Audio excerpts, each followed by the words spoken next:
আসসালামু আলাইকুম আমার আপুদেরকে ভাইয়াদেরকে কেমন আছেন? আশা করি ভালো আছেন। আলহামদুলিল্লাহ আমিও ভালো আছি।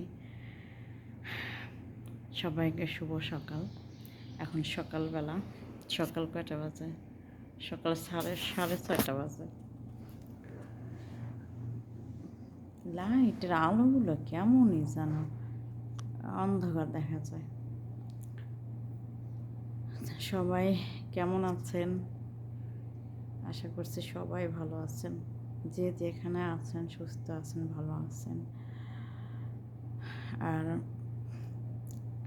কি বলবো, বলার ভাষা পাই না আমি। আসলে কি জানেন, আমাকে এক ভাই কালকেও কমেন্ট করছে ওইরকম, আজকেও কমেন্ট করছে ওইরকম, যে আপনি কি বিয়ে করবেন কি না। কে রে ভাই, বিয়ে কি মুখের কথা? যে বিয়ে করতে চাইলেও করা যায়, এটা হলো ভুল ধারণা। আপনাদেরকে আমি কতবার বলছি যে না, আমি এই সবের ভিতরে যাইতে পারবো না। কেননা যে আমার দুটো মেয়ে আছে, অন্যের কাঁধের ভার অন্য কেউ কখনো নিতে চায় না, নেয় না। কারো কাঁধের ভার কেউ নিতে চায় না এবং নেয়ও না। সেটা কোনো দিনও সম্ভব না, আর কেউ কখনো নেবেও না। নেয়ার কথা বলে তাদের কাজ হাসিল হয়ে গেলে তখন বলবে যে আমারও তো দায় না যে ওই সব আমার দেখতে হবে, এরকমই বলবে। তা যাই হোক, আসলে কি জানেন, মানুষ বলতে মানুষের ভিতরে যে কোনো একটা সমস্যা থাকেই যায়, থাকেই। আর মানুষের ভিতরে এমন এমন জিনিস আছে যে কখনো ভোলার মতন না। আসলে কি, যেই সমাজে বাঁচতে হলে অতীত ভুলতে হবে, অতীত ভুলে সামনে আগানোর জন্যে বর্তমানে আসতে হবে। তো বর্তমানে আসতে হবে, ঠিক আছে। এমন এমন জিনিস আছে, এমন এমন কথা আছে, এমন এমন আচরণ আছে, ব্যবহার আছে, যে সেইগুলো অতীতের হলেও বর্তমানে আসে সামনে আগাতে গেলেও সেগুলো কখনোই ভোলা যায় না। সামনে মনে করে যে আমি সব ভুলে যাব, সব অতীত ভুলে যায় সামনের দিকে আগাবো। আগাবেন, আগাতে পারবেন, ঠিক আছে। ভুলবেন, কিছুক্ষণের জন্য ভুলে থেকে সামনের দিনে আগাতে যাবেন, কিন্তু সামনে আগানোর পরেও এমন এমন সময় আছে মনে, সব সময় মন মানসিকতা সব সময় ভালো থাকে না। আর সব সময় যে হাসি খুশি, হ্যাঁ, অতীত ভুলতে হলে সামনে আগাতে হলে হাসি খুশি সব সময় মন খুশিতে রাখতে হবে। কে বলতে পারবে যে সব সময়ের জন্যে মন খুশি থাকে? কেউ বলতে পারবে? অবশ্যই যে কোনো এক সময় না এক সময় মনের ভিতরে একটু না একটু খারাপ লাগে, যে কারণেই হোক, যেভাবেই হোক, মনটা একটু খারাপ হয়। তখনই দেখবেন যে অতীতের অনেক কিছু মনে পড়ে যায়। অতীত এমন এমন বললামই তো, যে এমন এমন অতীতের কোনো এমন এমন কথা আছে, আচরণ ব্যবহার এগুলো আছে যে কখনো এসব ভোলা যায় না। কেউ ভুলতে পারবে না, এই দুনিয়ার কেউ না। আমি কি, আপনি কি, আরেকজনে কি, যেই হোক, কখনোই ভুলতে পারবে না। ক্ষণিকের জন্য ভুলে কিন্তু আবার মনে পড়ে, এটা কখনোই ভোলা যাবে না, এটা অসম্ভব।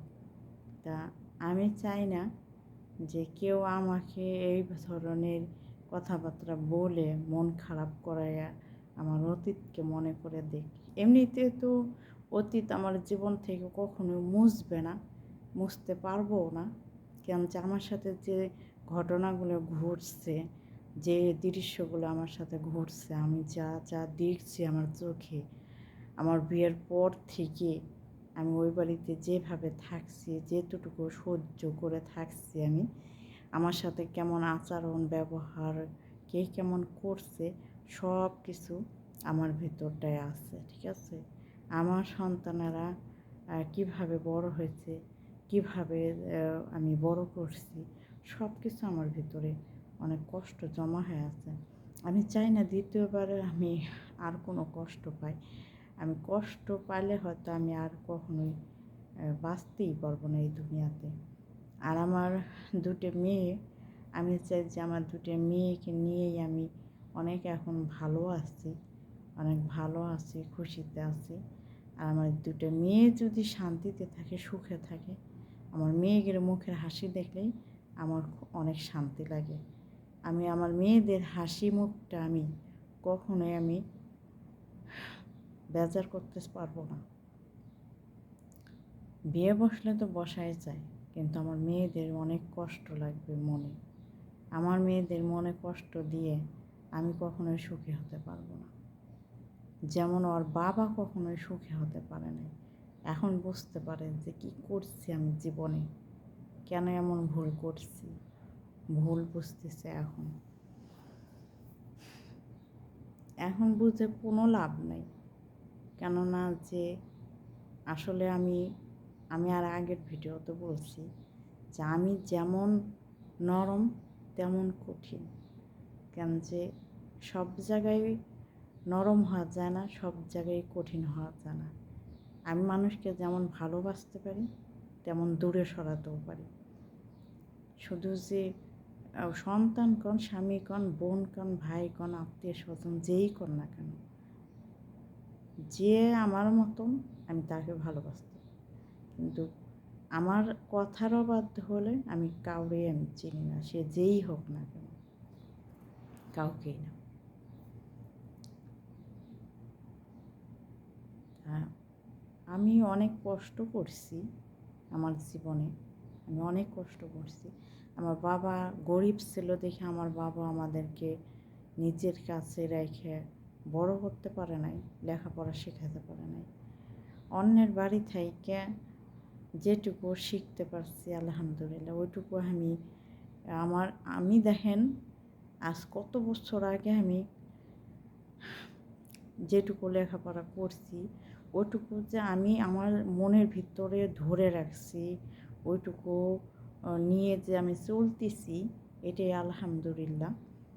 যে আমি কখনো ওইগুলো আমি ভুলে যাইনি, যে আগে যা করছি যেটুকু লেখাপড়া করছি ওটাকে একটা লেখাপড়া হলো, ওইটা একটা লেখাপড়া বলে? ওর ক্লাস 4-5 এগুলো কোনো একটা লেখাপড়া? তা আমি যেটুকু পড়ছি, যেটুকু জানছি, যেটুকু বুঝছি, ওইটুকু যে আমি আমার হৃদয়ের মধ্যে গাঁথে রাখছি, ওইটুকু নিয়ে আমি চলতেছি আজও, আলহামদুলিল্লাহ। তা আমি ভবিষ্যতেও চলবো এইভাবেই। আমি কি বলবো, আমি যখন আমার বিয়ে হওয়ার পরে আমার স্বামীর বাড়িতে গেছি, তখন দেখেই বাবা মায়ের ঘরেও যেমন কষ্ট করছি, স্বামীর ঘরেও অমনই কষ্ট করছি। এতটাই কষ্ট করছি যে বলার বাহিরে, খায়া না খায়া, এমনও দিন গেছে না খায়া থাকছি, এমনও দিন গেছে মুড়ি ধুয়ে খেয়েছি। এইভাবে সংসারটা, হয়তো বলবেন যে কেন, সে কি কর্মিত ছিল না? না, যখন বিয়ে করছে সে কোনো কর্মই করতে পারতো না, এরকম ছিল। তা আমি যাওয়ার পর থেকে সে কর্মজীবনে পাড়া দিচ্ছিল, সব কর্ম করতে সে শুরু করছিল। অনেক কষ্ট করে সংসারটা আস্তে আস্তে করে গড়ে তুলছিলাম।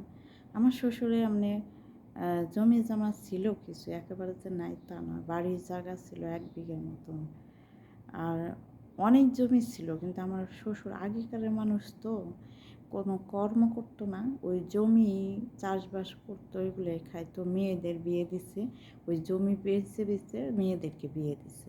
আর যেটুকু ছিল, যাই ছিল আলহামদুলিল্লাহ ভালোই ছিল। তারপরও মনে করেন যে 3 ছেলে মিলে যা ছিল অনেক ভালো ছিল, কিন্তু কর্ম তো করতে হবে। আমার শ্বশুর তখন বুড়া মানুষ হয়ে গেছে, অসুস্থ মানুষ, করতে পারতো না। তা আমার স্বামী ছিল ছোট, তখন আমাদের মধ্যে আমার শ্বশুর খাইতো, কিন্তু ও চাষবাস করতো না জমিতে। ও জমিয়ে মনে করেন যে ওই যে টাকার উপরে রাইখে দিত, টাকা নিত, নিয়ে তারপরে যে ব্যবসা বাণিজ্য শুরু করলো। ব্যবসা বাণিজ্য যখন শুরু করছে ভালোই ইনকাম হলো, ভালোই চলতে লাগলো, সংসারটা ভালোই শুরু হলো, ভালো হতে লাগলো। এমন করে আস্তে আস্তে আস্তে আস্তে আলহামদুলিল্লাহ ভালোই হলো। কিন্তু আমার বিয়ের পর থেকেই ও খারাপ, অনেক খারাপ।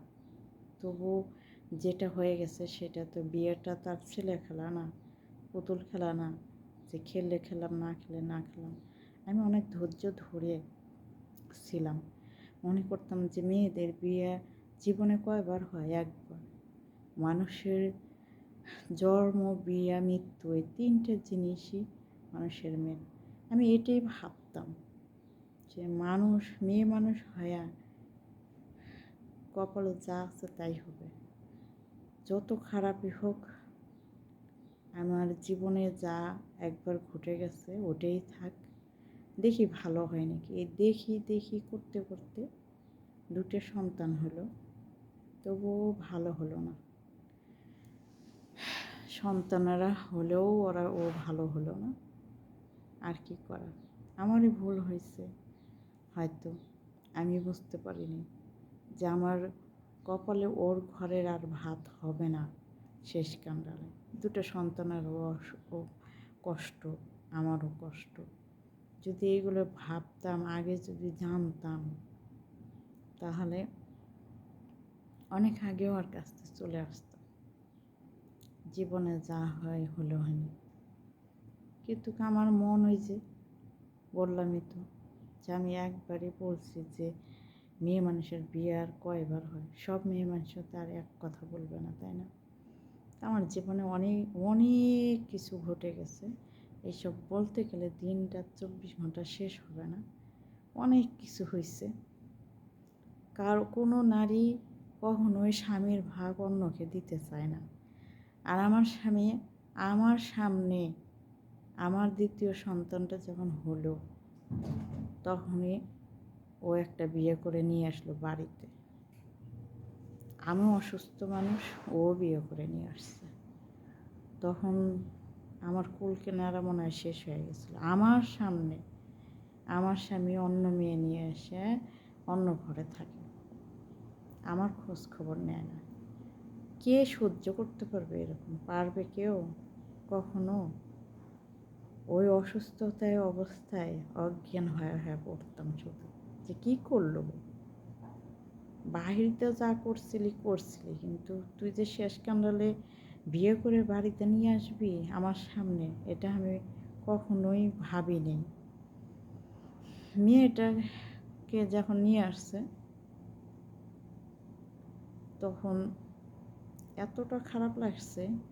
পরে ওই মেয়েটাও অনেক কিছু বলছে, যে তুই আমার মিথ্যা কথা বলে বিয়ে করছিস, তোর বউ সন্তান নেই, এখন কমাই যে বউ সন্তান হয়, ওরে ডিভোর্স দে, নাহলে আমাকে ডিভোর্স দে, ডিভোর্স দেওয়ার বাবা মায়ের বাড়িতে পাঠাই দে। কিন্তু ওর একটা কথা ছিল, না ওকে পাঠাবো কীভাবে, ওর হচ্ছে দুটো সন্তান হয়েছে। তো বলে যে তাহলে আমারে পাঠাই দে। ওর ওই মেয়েটাই থাকলো না, মেয়েটাই ডিভোর্স দিয়ে চলে গেল। এই হলো আমার জীবনের অনেক কাহিনী, কিন্তু আমি ওইগুলো এক ভিডিওতে বলে শেষ করতে পারবো না। তো যাই হোক, আমি আর ভিডিওটি বড় করব না। বেশি বড় হলে বড় ভিডিও সবাই ধৈর্য সহকারে দেখতে পারে না। আসলে জীবনে চলতে হলে অনেক কিছু শেখার আছে। আগে যা না জানতাম, না না যা করতাম, আমি চলাফেরা করতে পারতাম না বাহিরে। এখন আসলে কি, এই দুনিয়াতে বাঁচতে হলে, চলতে হলে, সমাজের সাথে মিশে চলতে হবে, রাস্তাঘাটে বার হতে হবে, সাহস রাখতে হবে বুকে, তবেই তো জীবনে কিছু করা যাবে। আসলে অত দূর সাহস এখনও হয়নি, যেটুকু হয়েছে এটুকু দিয়ে চলতেছি। তা যেই হোক, আমার কথা বলে ভালো লাগবে, অবশ্যই লাইক কমেন্ট শেয়ার করবেন, আমার পাশেই থাকবেন সবাই। তো এই পর্যন্ত রাখছি। ভালো থাকবেন, সুস্থ থাকবেন। আল্লাহ হাফিজ। আসসালামু আলাইকুম ওয়া রাহমাতুল্লাহি ওয়া বারাকাতুহু।